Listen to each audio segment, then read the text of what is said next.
My name's Sloane. I grew up in Atlanta, came a long way west through intermediate stops, first in Baton Rouge, then in Austin, and finally out here. Each time, kind of along the way, getting more and more knowledge about how to apply blockchain. When I left Georgia, it was on the back of a degree from the University of Georgia where I had written about sort of the economic implications of this technology. And IBM brought me on. I had a hodgepodge of jobs until they finally adopted blockchain kind of fully as a practice in about 2016. So I've been doing blockchain since about 2013 at the December timeframe when it went to about $1,000 before crashing hard to about 400. Had a little mining operation and realized it would no longer be profitable with my college budget and growing debt, and kind of threw that aside and got a corporate job.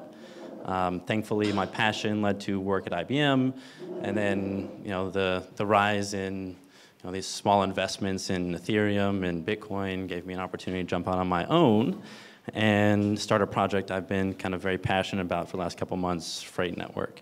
But this isn't about Fr8 Network. This is about educating you guys on kind of what it is that I know and what it is that I see about the potential of this technology to really change a lot of things in a lot of industries beyond just financial services that you may hear about.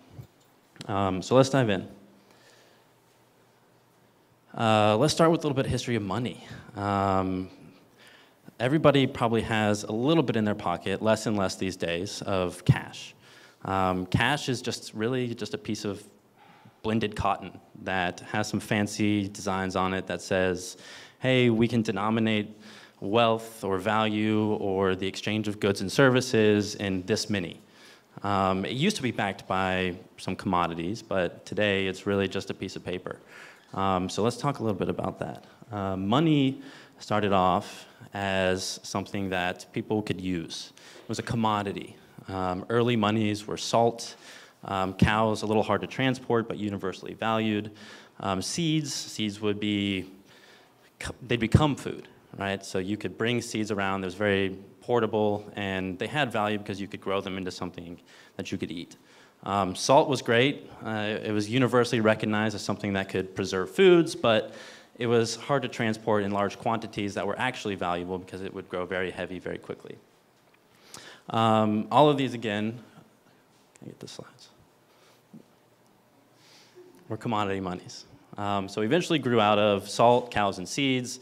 And as tribes began to trade with each other, there's an expansive need of being able to get rid of their excess. So maybe they had excess food, maybe they had excess capital, whatever it was, they wanted to trade their goods. And middlemen started up. These were guys, merchants, explorers, early people who recognized that asymmetric information between two disparate groups that they could profit from, right? If somebody didn't know silks existed, they could come in and say, look, try these silks, don't they feel great? Well, I'll sell them to you for 100 times what I paid for them, plus the cost of my journey. And eventually, there came a standard where these merchants could exchange goods between different tribes, different societies in a way that was more standardized through gold, silver, and copper. These were much better commodity monies because they lasted a lot longer, and they were much more valuable in smaller quantities, and they didn't really expire.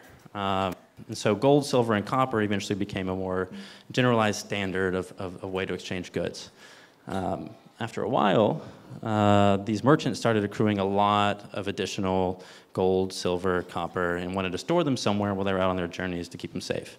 So these early safe houses, things like temples actually were commonly used, eventually grew into banks.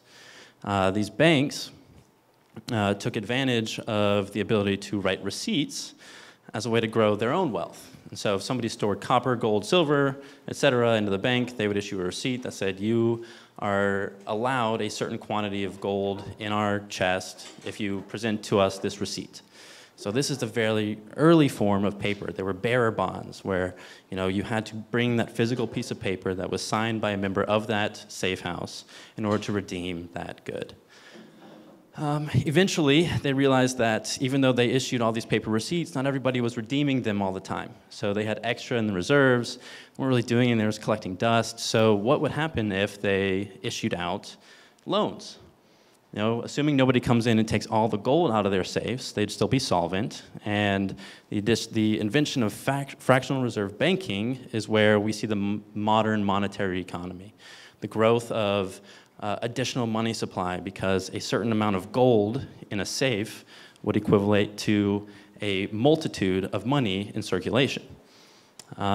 This brought on a bit of greed. Government got involved. They said, hey, we see you're making a lot of money through these fractional reserve banking systems. What would happen if we nationalized that? What if we took advantage of the ability to print this money and to issue out this paper currency based on a fractional reserve banking system? And we see something like the Bank of England form. Bank of England was one of the earliest sort of templates for what is a modern central bank. They took advantage of the fact that the crown was very debt heavy. They're in the middle of a war with France. They needed to rebuild their navy after a devastating defeat, and decided to nationalize the ability to issue paper currency. And so this monopoly became a really valuable thing. And nations all over started doing that. For example, France. They took advantage of the monopoly of printing paper and added an additional step and said, hey, if you have taxes against the crown in France, then the only way to repay it is through money that we issue. And so exceedingly, this monopoly on the issue of money became sort of the norm, until we see the US Federal Reserve System, which tried and failed actually 2 times before it was finally enacted in 1913. The Federal Reserve Network was not coupled directly with the government, but still, they really held hands. It was the bank of the government, and so there was a lot of sort of similarities between policy in the states and policy in the Federal Reserve. In 1944, World War II was going on. Again, wartime, very popular moment to change monetary policy. The Bretton Woods Agreement was struck. You know, in the past, everything that was issued against as paper notes was backed by gold, silver, or copper in a safe somewhere. Bretton Woods Agreement suspended that for every nation except the US. So the US dollar became the standard by which all of these other nations exchanged goods. And there were fixed exchange rates. Everything could be eventually converted back down to gold, but it really established the US dollar as a very strong monetary instrument, which is why you see it maintaining its power today. But finally, all that was suspended. In 1971, Richard Nixon said, look, the value of the US dollar is expanding out of control, we gotta end this. And so in 1971 was the last year that you could really redeem any US banknotes for bullion, which brings us into the age of fiat money, where that piece of paper in your pocket is exactly that, just a piece of paper. A couple charts, lame I know, but over here on the right side is kind of cut off. You'll see something interesting. This right here is the monetary base. And the monetary base is the sum of all, essentially, currency circulating in an economy. It also includes your debit card, whatever you swipe, your checking account, things like that.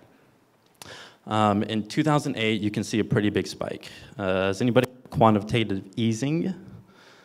Quantitative easing was the Federal Reserve Network's solution to the 2008 financial crisis, where they just printed a bunch of money, gave really low interest rates to banks, and said, here, just please spend money so that the economy grows back. And that's kind of what we're left with, the cascading effect of increased spending, money printing, and inflation that comes along with it. I assume everybody here lives in San Francisco. I don't think anybody here traveled from across the world for UX night, although that'd be nice. What you see here is the goods over time. This is a common way of measuring inflation. And inflation means that $1 in your pocket in 1970 could buy you an equivalent index value of 40. But today, that same dollar will buy you a tiny fraction of that up here in this 240 range. The numbers are higher, but it means less. And if we compare that to something that I thought was kind of interesting, the red line is that same chart before, but on top of it is a blue line that shows the rent in the Bay Area. A little bit different, the price we pay to live in this great city. All right, so now that you know a little bit about money, let's talk about blockchain. So blockchain is actually built on a number of existing technologies that really grew up in the 70s, 80s, and 90s. eCash is one of the first examples of digital currency that we saw. David Chaum was part of a sort of cypherpunk movement. This is a underground, privacy-focused, anarchic group of people that was really excited about the ability to create something that nobody could really stop them from creating. And they focused on things like identity, on the fact that the Federal Reserve was just printing money. They had this monopoly on things, and they really focused on a lot of stuff, but a big one was digital currency. They wanted to be able to create money that could not be double spent. And so David Chaum invented eCash.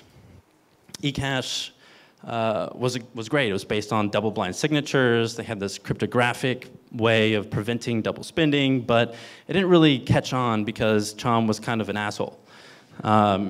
He formed a business called, I think it was DigiCash, and was just so firm in his stands against banks and all this stuff that he didn't really make it very far as an entrepreneur.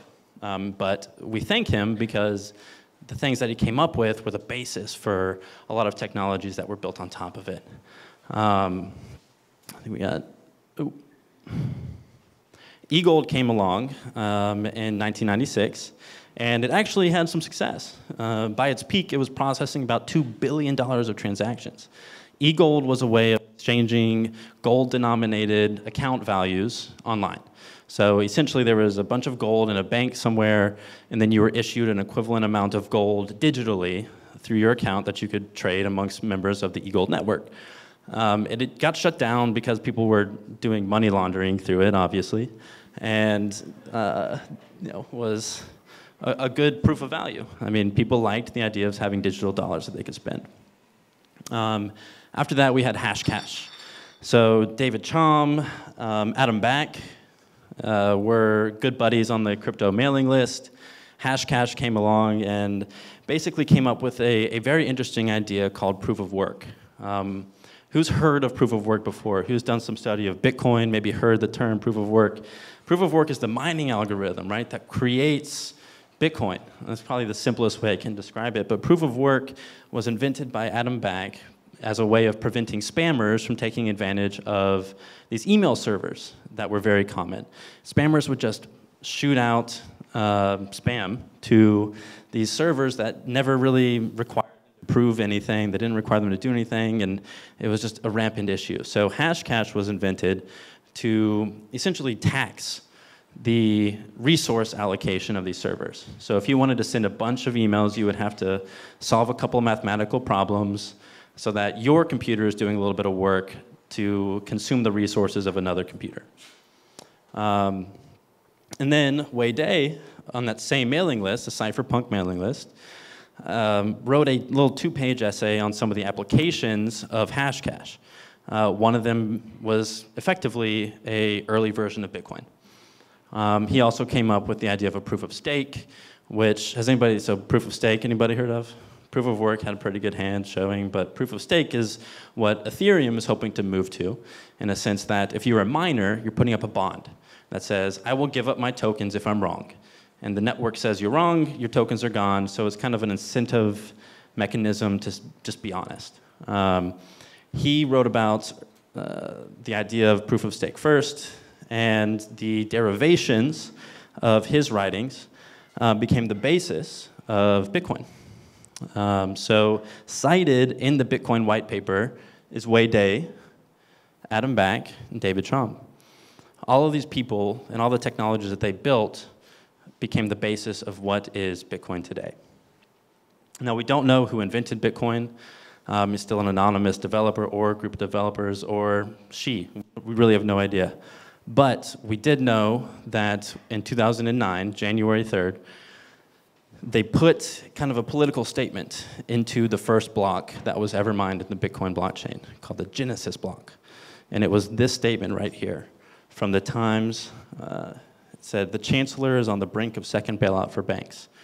And so all of these cypherpunks stand behind the idea that Bitcoin was sort of a way to get freedom from the existing financial institutions that sort of controlled the way finance was done in this day and age.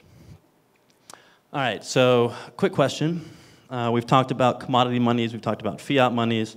These last two we haven't really talked about, but based on what I told before, let's take a survey. Is Bitcoin a commodity money? Is Bitcoin a fiat money? Backed by nothing? Is Bitcoin a co-stirable? We don't know what that is, nobody raise your hand. And last question, synthetic commodity money. Who's abstaining? Not cool.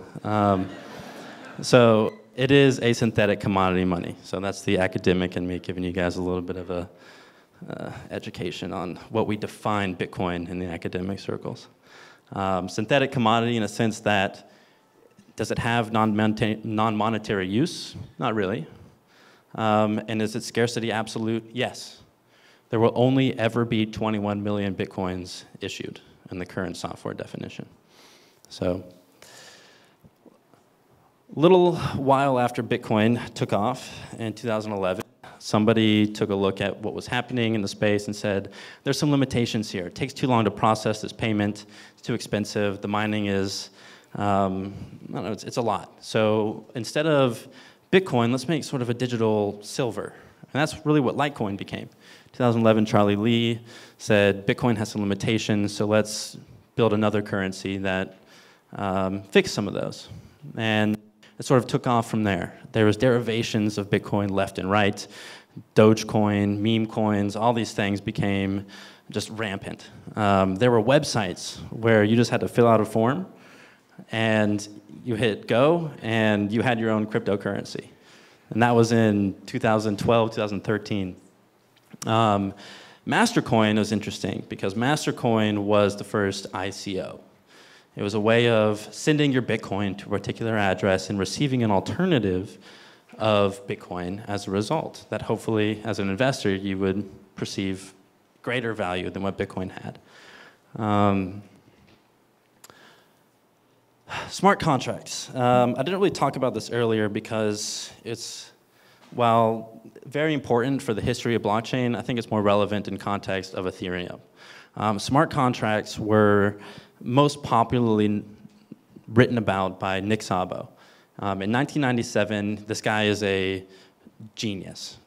He got a law degree for the heck of it. He is a polymath. He's pretty, he might be Satoshi Nakamoto, I don't know. But he wrote about the idea of having digital obligations, where if currency existed in a digital space, digital contracts could be used to exchange value between participants based on certain terms. So if you think about it, in a world where smart contracts were very popular, if you had a loan out for a vehicle, and the bank hold the keys, cryptographic keys, to start that vehicle, and basically gives you the ability to unlock the car so long as you don't default on that loan.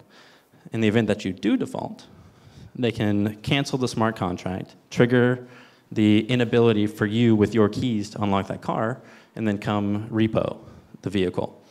And so these are some of the ideas that he had back in 1997 before any of this had been really invented yet. But again, on the backs of all of those people before them, Ethereum was born. There'll be a little bit more information about Ethereum later, but in a short version, Ethereum took advantage of the fact that Bitcoin was a very simple application, where you could send Bitcoin from one person to another with very rudimentary smart contract features, and said, hey, why don't we build a very robust feature set of things you can do with this digital currencies?